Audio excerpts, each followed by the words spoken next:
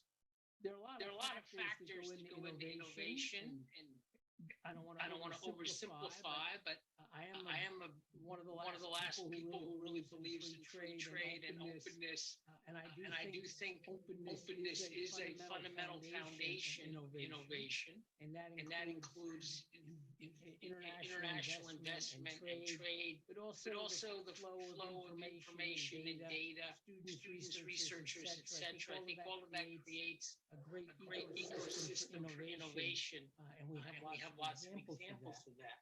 And the main point I want to make, Henry, is I really think the United States and China are both going in the wrong direction.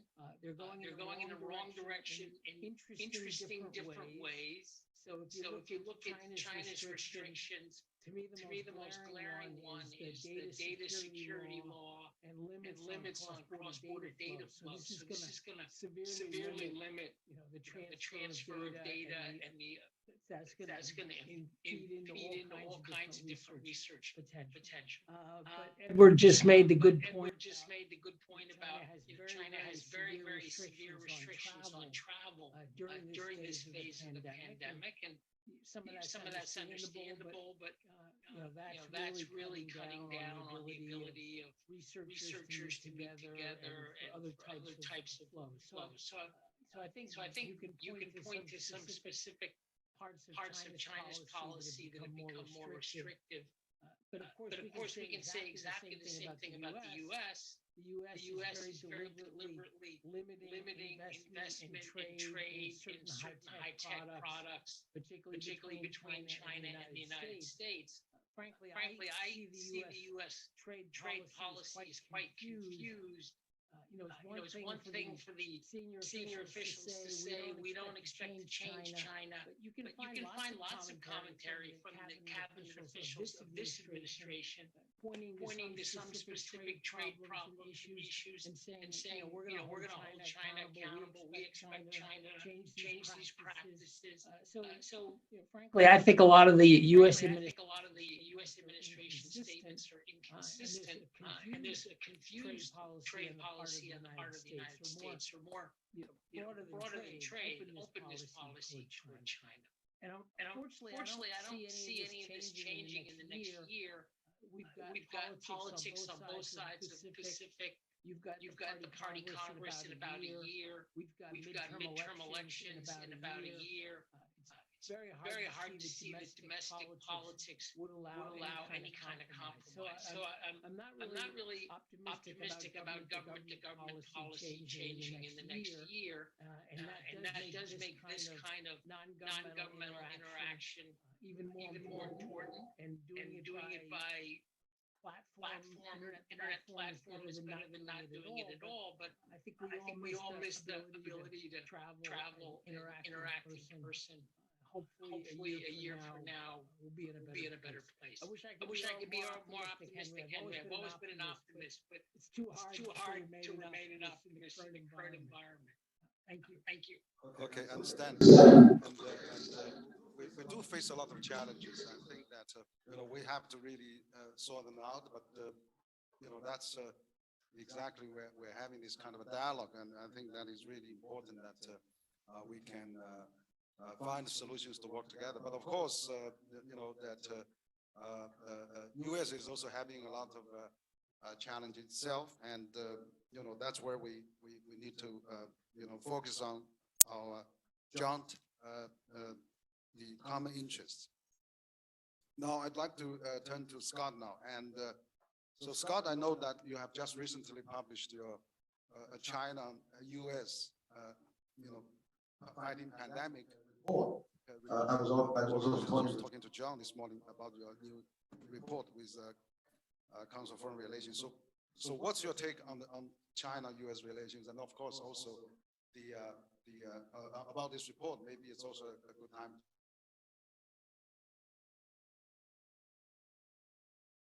Recording in progress. I know.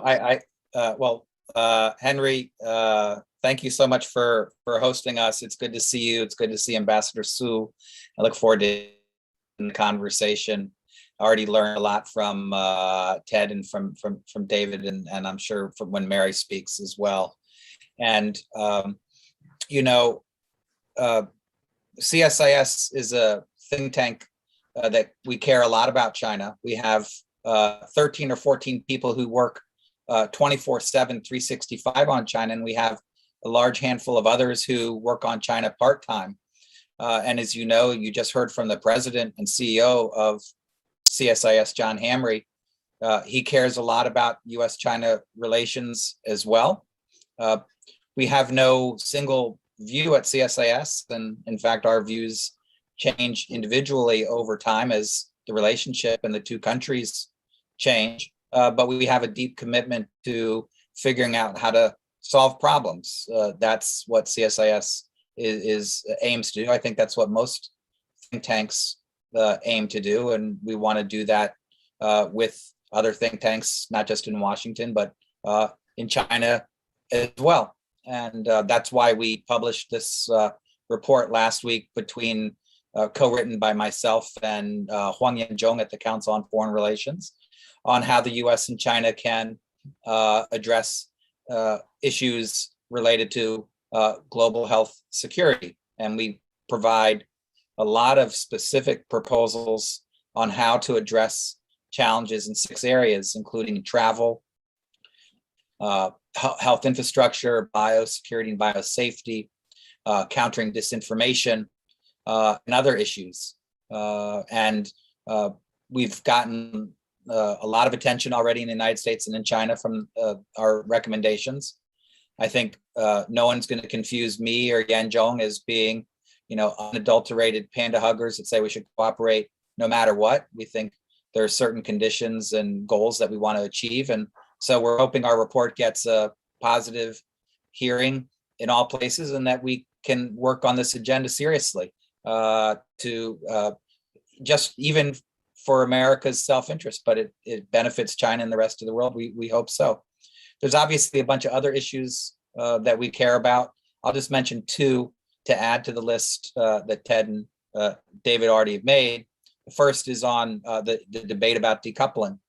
No one in Washington, in the government, or in China, in their government, are public advocates of decoupling. In fact, they are quite explicit critics and say they don't want to. But both sides are taking a variety of steps to attenuate and restrict the relationship for political reasons, economic, national security, domestic security. Both sides have taken a lot of these steps, travel being the least of them. And there's a great possibility that they'll continue to go on. And I think that they will, perhaps because we used to tell ourselves 3 stories about why the relationship was important to us. This gets to what David was just mentioning, saying he's one of the lone advocates of free trade. We used to tell ourselves in America that what was good for China was good for us. And China's success was our success, win-win. And not a lot of people believe that in the United States. And certainly in China, there's not unanimity that what's good for the United States is good for China. There's also a view that you might be able to have a strong relationship if you believe that in the competition, you can outcompete the other, even when you're highly interconnected, that you can use the other side's dependency to your advantage more than they can use theirs to you. And I think there's some skepticism in both Washington and Beijing that they can use those to their advantage, hence the growing restrictions. I think lastly, sometimes we've told ourselves that our survival, our planet's survival depends on cooperating. And I think there's increasing recognition that that's true, but it's not firmly believed. And when push comes to shove, we often make other choices. So whether it's about win-win or about competition or about survival, there's not unanimity about why we need to protect the relationship. And so that's why I'm worried that each side's individual small steps could continue to add up to larger steps. So think tanks need to do research on how to avoid this slippery slope that we are currently sliding down to not end up in a much more fragmented world. Secondly, I'm sorry to drone on, I think although I'm an expert on economic issues, I do think that there is now this ongoing debate about political systems, and not just what we should call political systems, but how effective they are. So with the Summit for Democracy that's happening Thursday and Friday in the United States, China's released this white paper, which asserts, and I'll quote, whether a country is democratic should be judged and determined by its own people, not a minority of self-righteous outsiders. I'm an outsider, but I don't consider myself self-righteous. But I do think we ought to have a conversation, not just about what types of political systems we think we live in, but about how effective they are. And so whether it's research about those political systems, perhaps a survey where we ask people in the US and China, what kind of political system do you think you live in? What's its strengths and weaknesses? We should also talk to people about how effective they think those political systems are. And I'm more than happy to do that in collaboration with your center and others in China to look at that kind of issue, because it's obviously something that's receiving a lot of attention by our leaders in both countries. So sorry I droned on, and I'll stop there. Thank you, Scott. I certainly applaud your idea that we do some more studies on study of democracy and effectiveness of how that works in different countries. That is a great idea. But also you mentioned about that this particular time the think tank exchanges and dialogue is so important. And as we're having this think tank summit, your advice is very timely. Now I'd like to turn Dr. Mary Lovely, and we've been on the seminar quite a few times for the past year, and so I'm glad you joined us. You are in the Peterson Institute. We know Peterson Institute is really a great supporter of free trade, and also including the CPTPP, and you are the expert on trade as well. So perhaps you can, from your angle, what's your opening remark on this? Well, first of all, Henry, I'm very happy to be here. Thank you for the invitation. And it's great to be here. This is like the lineup of top tier think tanks in the US. So it's a great panel that you've put together tonight, and I hope we can shed some light. I certainly have enjoyed hearing from my fellow panelists and hope that I can add to what they've said. I guess I took my charge tonight in a little different direction, which is I thought about it as policy innovation, not kind of policies for innovation, because we are here from the think tank community. And I think in one way or another, all of us have been deeply concerned about dialogue between US and China. Many of us participate in different tracks of dialogue. Peterson, for instance, has a longstanding dialogue through the CF40. I work with CSIS on a different dialogue track. So, many of us are out there swinging every day, trying to keep the dialogue going. And I think that's a fundamental contribution that think tanks are making during this period. But we need to be policy innovators. And I think the reason why innovation is needed more than ever is because we're stuck in a bad dynamic. And I think my fellow panelists made that pretty clear. Ted Rightoff cited the reporter who said that, said the US is trying to shape the rules in its own favor. I think that pretty much describes both sides. We see that both sides committed to shaping the rules in their own favor.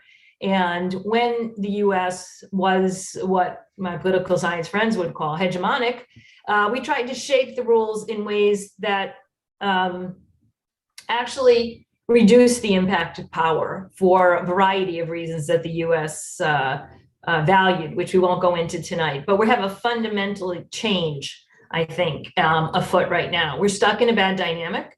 The major economies of the world have started to act in ways that reduce integration, whether by erecting market barriers, offering domestic subsidies, or favoring their own producers through things like buy domestic, et cetera.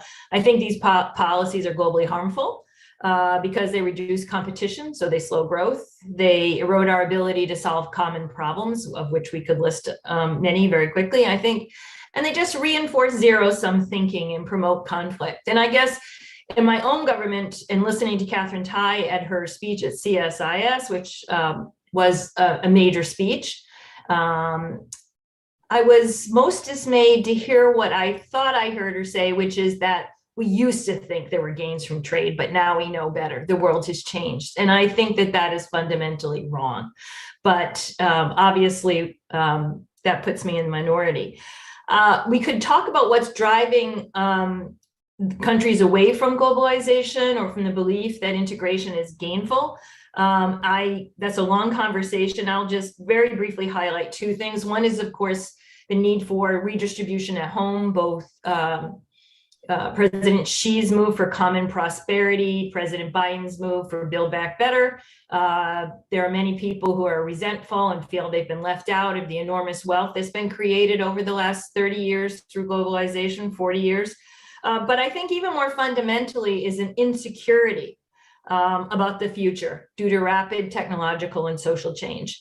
If we look at the past, just prologue in some sense, there are enormous economies of scale out there to be gained, AI, Internet of Things, the whole broad panoply of technological changes, and we want the rents, not the other guy. And I think this is leading to insecurity, and we need to face up to these insecurities and ask how we can create a world where we don't basically reduce those rents by attempting to make sure that they go to one side or the other. Very quickly, how can think tanks play a useful role in policy innovation? I think that think tanks should be free to offer solutions that don't necessarily reinforce vested interests. And that means we should be free to develop new ideas, even if those ideas imply redistribution of wealth and power. Such freedom is very difficult to achieve and sustain, as most of us know, but it's what we must try to do. And I think think tank to think tank, we need to hold each other accountable to transparency, fact-based analysis, and a few other things which I'll list briefly as objectives that I try to hold for myself. One is to keep world welfare in clear view for policymakers. I think this is a time when it's very easy to fall back on saying what's in American interest, what's in Chinese interests, and forget about the rest of the world. And in fact, you can be very popular doing that. And I think that we have to step back and say, hey, wait a minute, there's a bigger world out there, and we need to think about what are the gains from openness and other types of policies for them. Secondly, I think we need to offer realistic assessments of the distributional consequences of policy changes, something we may have not thought about a lot. It's not true, as we're often accused as economists, of never thinking about it, but we do need to think about it, but also think about the costs of policies. When we look at, for example, the steel workers, people might say, well, the steel workers are really borne the brunt, but now we know it's going to be enormously costly to households all over the country to save a few jobs in steel. And I think it's the economist's role to point that out. I think we need to speak in ways that people understand. World welfare, which I mentioned earlier, is a term that means almost nothing to most people. So I think we have to constantly challenge ourselves to talk to people who don't speak our own language. Fourth, I think we need to offer a long view, maybe because I'm a parent, most of us are, we need to consider the next generation. And here people always think climate, climate, climate, but it's not the only thing. We also need a dynamic economy that grows jobs that people want their children to hold. And that can get lost when we're thinking about, in the US, particularly the China shock, or people not moving, or what's going on with labor force participation, and then 55 to 65. We need to think about where we're going to be 10, 20, 30 years economically. And I think that that's important for economists to do.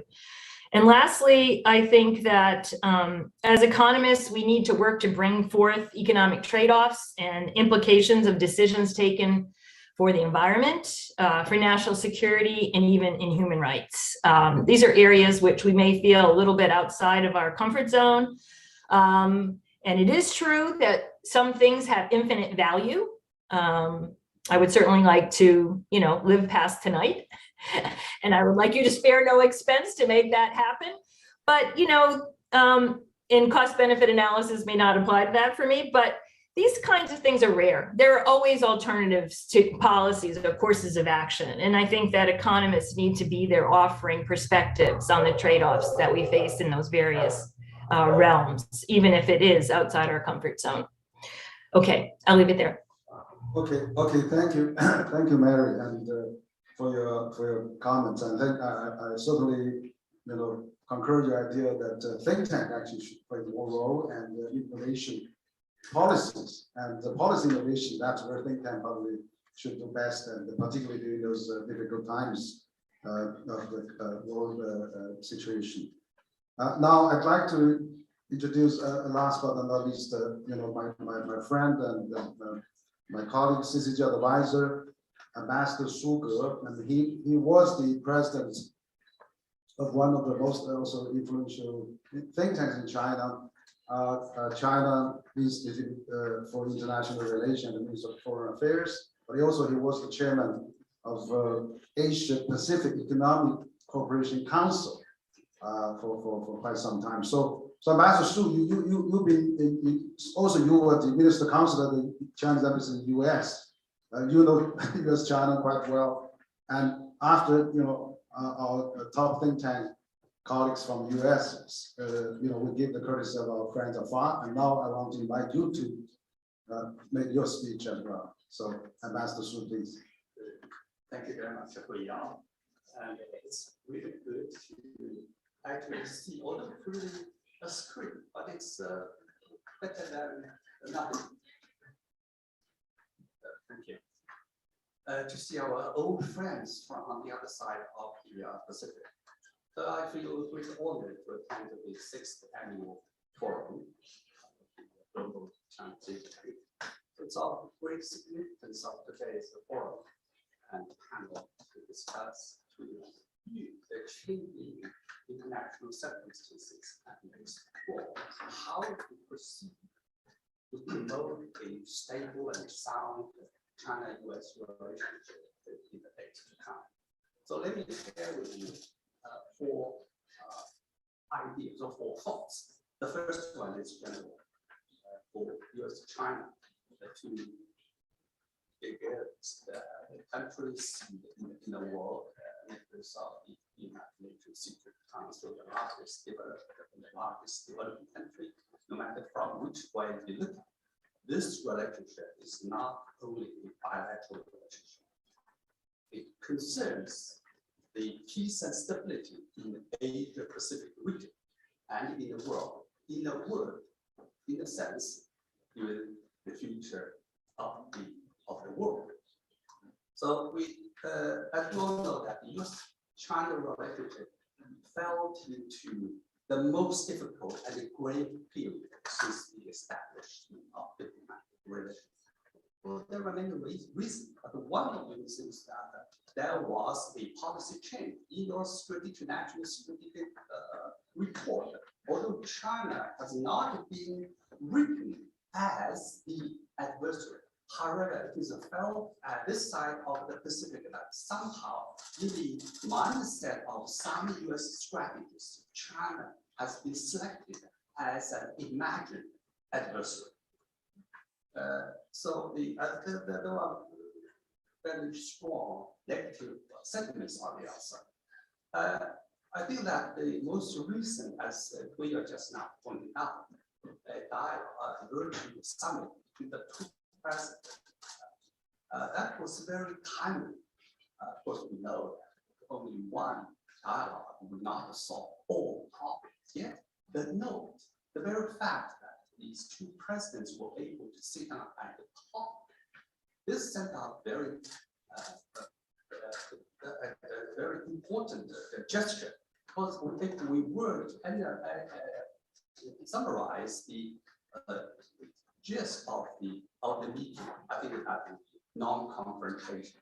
At least we can look into the future and try to look into the future and build into that direction. That is a non-confrontational and essentially cooperative and coordinated relationship.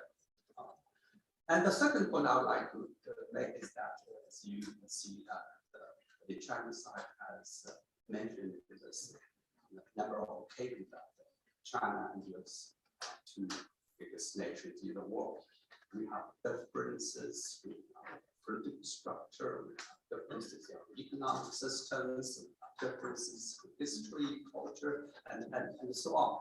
Yet, we are members of the global village. And we need to respect each other's core interests and the major concerns. I'll just mention one aspect, that is to Chinese side, that is Hong Kong, Xinjiang, Tibet. All these are not matters of democracy or freedom. They concern China's territorial integrity and sovereignty. And I would like also to especially mention that Taiwan issue. Just now we are mentioned that there is a conference going on, and then Taiwan has been invited to the summit of democracy. And the Chinese foreign ministry has made a very strong statement against this.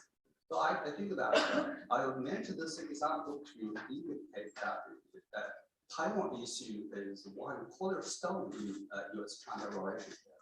US, we urge US side to keep its China principle, one China principle, and one China policy.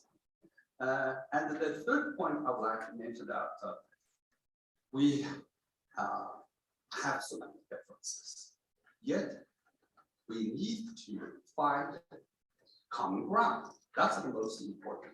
If we cannot solve or erase all problems, we need to find a way, a platform in which our common ground, our shared interests would transcend our differences. So that's why President Xi Jinping talked with his most recent virtual dialogue with President Biden. He said that we need to have peaceful existence in our relationship. We need to manage our differences. And lastly, I would like to elaborate a little bit on cooperation, the need for cooperation. The most, on international regional level, there are three most pressing tasks on the world stage following the pandemic. That is, the number one is how to cope with COVID-19. Number two, climate change. Number two, world economic recovery. I think that China is ready to coordinate the policies and work with the United States in all these areas and for the good of international community. The most recent coordination dialogue between the two countries on climate change is a good case in point. I think the joint declaration in Glasgow sends out very positive signals and expectations. China and US are both members of the permanent member of the UN Security Council. China stands ready to coordinate, cooperate with the United States to tackle global challenges such as, I said just now, climate change, public health, and strength coordination cooperation on some regional issues such as the Korean Peninsula, Afghanistan, Myanmar, and other international regional issues. With regional hotspots and global challenges emerging in one after another, areas for China-US cooperation are expanding rather than shrinking, and the prospects for interactions are broadening rather than narrowing. In the post-COVID era, supply chains are undergoing rapid changes and adaptation. So trade and economic cooperation have direct bearings on the interests of our peoples. The US and China need to sit down and share our visions and compare notes on how to spur economic recovery and financial stability. China and US need to work together to empower international organizations such as WTO, G20, and as we mentioned just now, CPTPP. So to enable these international organizations to play their roles as platforms for solving global economic problems. And I would like also to echo with Guiyao that if we look around, there are other areas in which China and US and China can cooperate. For instance, E3W, Build Back Better, versus the Chinese program initiated by China as a Belt and Road.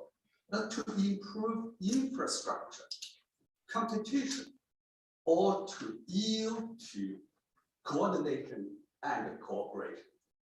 To summarize, I think as President Xi said, cooperation is the only correct choice for China and US. So no conflict and no confrontation should be the bottom line. Mutual respect, the basis, and the win-win cooperation, the ultimate goal for the bilateral relations. Let's hope for the best. Thank you. Okay, thank you, Ambassador Su, and for your quite comprehensive discussion. You raised the 4 points, and yeah, that's why I think I would like to get into. Maybe we have less than 20 minutes left, but we'd like to cover our second round. And so I think we talked about a variety of ideas from think tank, how we can collaborate. I think this year is the 20 years of China joined WTO, 50 years of restore of China legal seat at the UN, 40 years China joined APEC, 50 years of Nixon's visit with China and things like that. So it's a landmark year, and of course we have a pandemic year. And how we, because even 76 years ago when UN was founded, there's only 2.5 billion people. Now we have 7.8 billion people. The landscape has changed. So the Bretton Woods system, has kind of cannot cope with the contemporary reality. So how can we really cope with it? Global governance falling behind global practice. For example, I think I'd like to see more contribution from US and China, like President Xi has actually altogether pledged the $4 billion for developing countries fighting pandemic. And President Biden pledged $2 billion at the G7, and China now has pledged the $2 billion, also supported $2 billion vaccine to developing countries, plus another $1 billion on the African-China summit recently. So totally $3 billion vaccine to be distributed. And the US has applied, has donated $1 billion. So I was having a conversation with Jim O'Neill, the creator of the BRICS concept. He was saying, China's position in the world was not properly reflected, in the global governance, even in the G20 and many international organizations. So how can we really make China and US work together, and how the world can really accept China into this active role in terms of international. So Ambassador mentioned the B3W, BRI and climate change and pandemic fighting and all those things. So maybe we could think tank proposals how we can work together, US and China, and also reflect China's contribution. I think US and China are holding a similar view at on the vaccine wavering the patent for developing countries. that's great. And if we can reach that maybe at the WTO or somehow, or other things we could work together. So let's have a round of concrete ideas. If you can, maybe we could start with Ted again and for your suggestions. Thanks very much, Henry, and I'll keep this quick. I mean, I think one of the challenges on this panel is you're dealing with four of us who specialize in economics in one way or another, and the basic notion of economics is the benefits of mutual cooperation. Mary laid that out extremely well, and so I think what we are talking about is there the possibility for sustaining deeper forms of cooperation between the United States and China that pay mutual benefit in terms of our prosperity and are also helpful to the world. I think, the vision that Ambassador Su laid out is more of a classic great powers vision, right? That we learn, peaceful existence, we respect each other's sovereignty, we cooperate occasionally on global problems. And certainly it's possible, I think, for the US and China to have that sort of relationship. Conflict is not in anyone's interest, but I think, the question for us here is a deeper level of cooperation possible? One thing I think that's necessary for that is I think the relationship is going to need to get out of crisis mode. I mean, we have seen, and we can put blame on both sides, whether, Trump's trade wars or the Chinese actions in Hong Kong or other places. There have been a series of crises that have really made it hard for think tanks to do the sort of thing we normally do, which is to try to come up with long-term sensible plans for improving the world in the areas in which we specialize in. It seems to me that conversation has gotten crowded out of the China-US relationship more and more because we're just lurching from one crisis to the next. So that concerns me. Okay, thank you. Yeah, you're right. We have to contain the crisis and really seek the common ground. And so David, what's your think on those issues? David, please. Well, I think we all agree there are a lot of global issues where the US and China need to cooperate, and lots of other countries are important too. I think in some ways we're living in an era of middle powers who are playing important roles in keeping TPP alive, for example.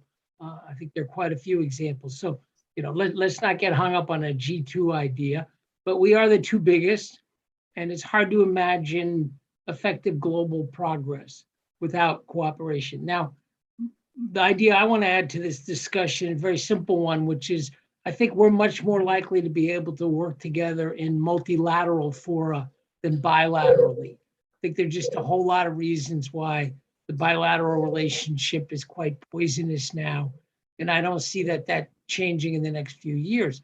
But we have a mutual interest in essentially strengthening different global institutions.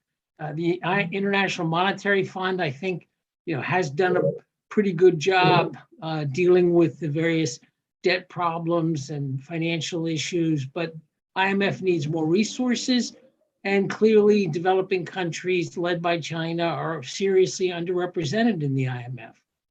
So there's a potential compromise there of governance reform combined with more resources from China and other developing countries going into the IMF. I mean, the theme I want to develop just very briefly is, if China is willing to put more resources into multilateral fora, I think there's all kinds of evidence that leads to better results than just pursuing things bilaterally. That's true for the United States as well. So what we're doing on health, the development of vaccines is something of a special case, but actually building the health systems in poor countries to deliver vaccines and other healthcare, that's much more difficult. It's done much more effectively by multilateral institutions than by bilateral donors. So I think you've got potential to reform the development banks. And then we all know we need WTO reform, and that's probably the hardest of all. But there's, I think, potential areas for compromise. But all of these would require the two biggest countries, to essentially, I don't think you're turning over your sovereignty. I think you're making a decision, to be part of a collective pact. But I think the two big powers to kind of recommit to multilateralism, put more resources in. Then we're going to have to argue a little bit about the details of objectives and modalities, but I think that that's much better than the current arguments that we're having. Thank you, Henry.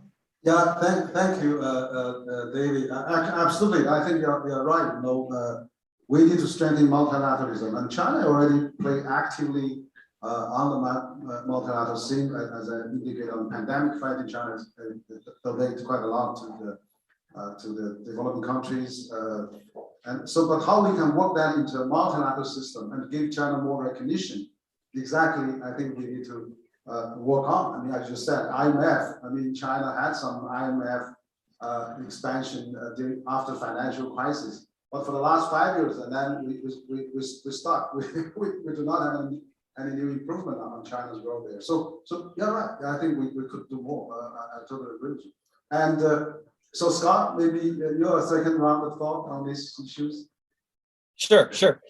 Say, I haven't been in China since December of 2019, but a few weeks ago I flew to Singapore, and we flew over the North Pole. I came down through Inner Mongolia, over Xinjiang, Yunnan. So I've been to China just at 41,000 feet. So I'm hoping next time I can land on the ground and get off the plane, and then I'll be able to see you all in person, because you're very small from 41,000 feet looking down.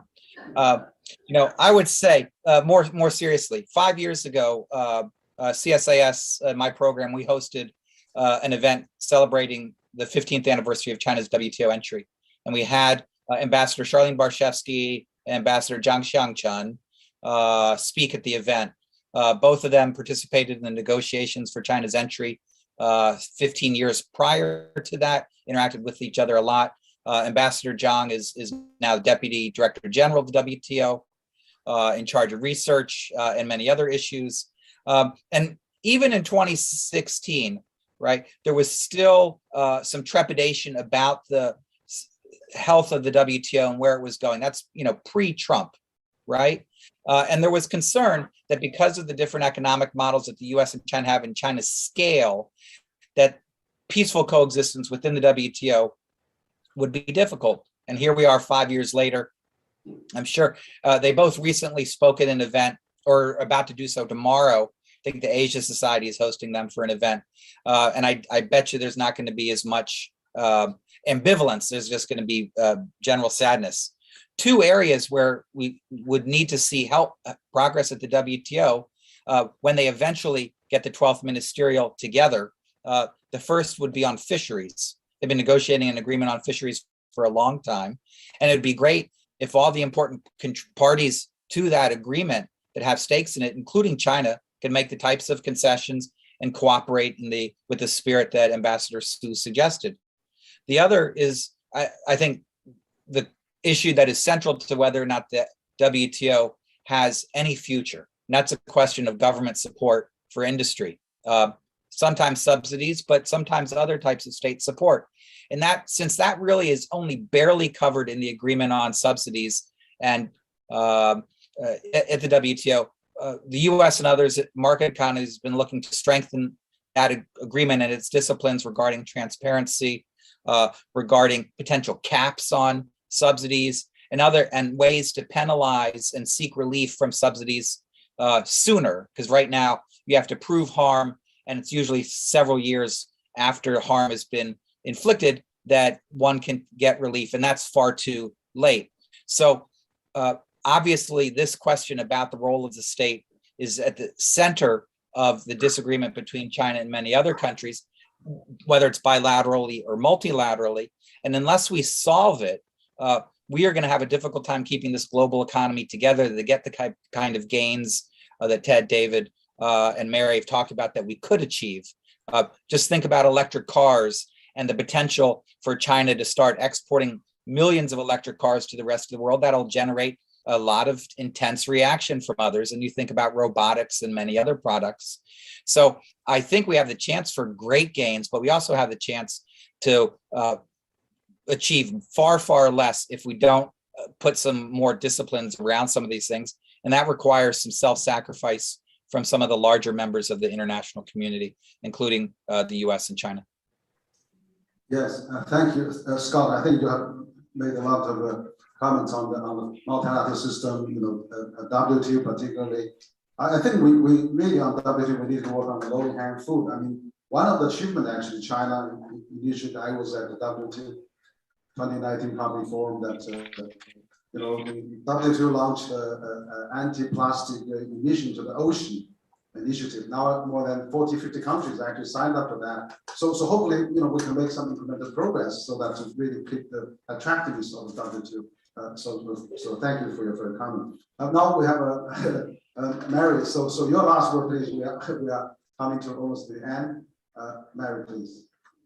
Thank you. So I think there's no question that there's a need for renewed global governance, not just renewed global governance. We need global governments in new areas. So this is very clear to all of us. However, and I have to say, I agree with David that multilateral forum may be the best way to solve these, best venue for solving these problems and implementing the solutions. But it's only going to happen when there's leadership within these fora. We know that the WTO, for example, is just drifting. Despite everything that we hope for, it's drifting. I mean, Scott was very articulate what the problems are. We're familiar with them, but it's drifting. It has to have leadership. The EU might step up, Japan might step up, so different groups of countries might step up. But in the end, as long as the US and China see this as sort of a forum for conflict, we're just not going to move forward.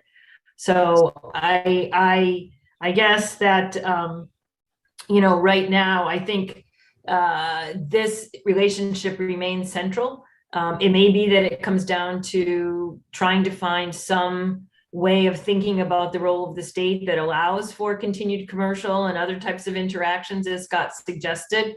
I don't know. There are certainly minds greater than mine that are working on this. Yet we see what has happened. In some sense, the delay to do the Omicron variant may have given us all a bit of relief from a WTO ministerial that might not have produced anything and led to even more deflated expectations. So, I think that we will start to see what the cost is going to be. I do not see EVs being exported from China to the United States anytime soon, for example. I think we'll see real trade restrictions if we don't try to find a way forward. Henry mentioned the Chinese initiative on plastics in the ocean. Anyone who's ever swam or gone in the ocean in Asia certainly believes this is needed. But I think this kind of innovation is really hard. And I go back to the role of think tanks in innovative policy. It's really hard, just as all the joint initiatives, because are we going to lead to open clubs or closed clubs? We come back to the sort of same issues on different platforms, digital agreements. Are we going to have closed agreements or open agreements? One leads probably to balkanization, but at least there'll be agreement and moving forward. The other may just, open's nice. Everything on an MFN basis is nice, but we're never going to achieve any agreement by insisting on that. So, we have a lot of thinking to do in the think tanks and a lot of innovating to do. These are very, very difficult problems. And I don't have a magic wand, but I think that the US-China relationship and some healing there remains central to making any progress. Thank you, Mary. You're right. Some healing we needed for China-US relations, and then innovation of think tank is really the key for and also to sustain multilateral system. So, Ambassador Su, your last word, please. We are running out of time. Just one line. It is as President Xi Jinping said that the cooperative relationship between China and US is not a choice for us. It's a must. I think for China and US, our cooperation may not be enough to solve all world's problems. However, for major world international problems, issues, if these two do not cooperate, it will be impossible to be solved. So US-China cooperation is indispensable for solve all major world's problems. So thank you very much. Thank you, Ambassador. That sounds like a good summary of our opening webinar of the special section on 6th China Global Think Tank Innovation Summit. So basically, we're coming to the end. I think we had an excellent discussion. Exactly, I think we need a dialogue like this and for think tank to exchange and also to propose all the good ideas if we do our best. So I'd like to thank Ted Eldon, Senior Fellow, Council of Foreign Relations, David Dollar, Senior Fellow, Booking Institution, Scott Kennedy, Senior Advisor and Trust Chair in China Business and Economic CSIS, and Mary Lovely, Senior Fellow, Peterson Institute of International Economics, and also Ambassador Su Ge, former President of China Institute of International Relations, Minister of Foreign Affairs. So on behalf of the CCG and also our live audience, about 100 people in the CCG conference room, we want to thank you very much, and we hope to see you again next time. Thank you. Goodbye. Thank you. 嘉宾刚刚结束的是本届智库创新年会的特别